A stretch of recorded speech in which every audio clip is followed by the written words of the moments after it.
Salut à tous, cette fois prenons une œuvre originale puisqu'il y a une chance sur deux que ce soit un truc cool. Bon, il arrive souvent que ce soit une tentative d'imitation d'œuvres qui ont déjà fonctionné. Justement, qu'en est-il de Flip Flappers? Flip Flappers est une œuvre originale du studio 3Z qui a travaillé sur Dimension W et Solano Method, deux animés sur lesquels je ne peux me prononcer ne les ayant pas vus car ils ne m'intéressent pas. Le concept vient de Tanu qui a également créé Taritari.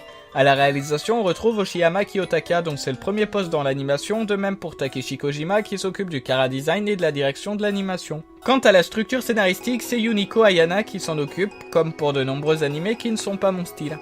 Mais de quoi ça parle? Kokona est une brillante collégienne qui vit avec sa grand-mère. Et on remarque qu'ils n'ont pas mis « est une collégienne ordinaire » mais suivi d'une description avec un pouvoir. Chose qui est une première dans un animé, c'est un miracle. Elle fait un jour la rencontre de la mystérieuse Papika. Cette rencontre permettra à nos deux héroïnes d'entrer dans une dimension alternative nommée Pure Illusion et de partir à la quête du Shard of Mimi, un étrange cristal qui permettrait d'exaucer des vœux. Alors qu'une situation dangereuse se manifeste, le cristal se met à briller et Kokona et Papika subissent une transformation. L'épisode s'ouvre sur un énigmatique compte à rebours, probablement le temps qui reste à l'épisode si on accepte les génériques. Ou alors peut-être que c'est un compte à rebours avant un pouvoir comme il a été fait pour Mob Psycho 100. La première scène est très bien animée même si par la suite la qualité est inégale. Je n'ai pas aimé l'opening que je trouve trop déjà vu, déjà entendu. Il manque d'originalité pour une œuvre qui est décrite comme entre guillemets originale, c'est très moyen. Est-ce que l'épisode m'a convaincu? Oui et non. Je pense même que si c'était une adaptation de quelque chose, je l'aurais drop. Tout le long de cette œuvre entre guillemets originale, j'ai une impression d'imitation des studios Trigger.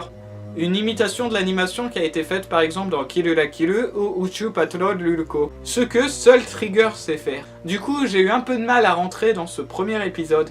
Cependant, je vais laisser une chance à la suite de cet animé car par exemple pour Mob Psycho 100, je n'avais pas du tout aimé l'épisode 1 et dès l'épisode 2, j'ai kiffé l'anime. Du coup, qui sait? Puis j'ai adoré l'ending qui est amusant et qui a l'air plus représentatif de ce que sera l'esprit de cet anime. Le style de cet ending en plus me fait un peu penser à un style Lewis Carrollien, mot inventé par exemple le style d'Alice au Pays des Merveilles. Du coup, qu'est-ce que j'attends de cet animé?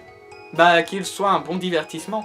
Déjà, j'en attendais pas grand chose, mais toute cette hype autour de Flip Flappers m'intriguait. J'espère qu'on ressentira une vraie âme à cet animé et pas une impression déjà vue continue, ce qui pourrait me faire drop l'animé. Mais je conçois largement que cette œuvre puisse trouver son public.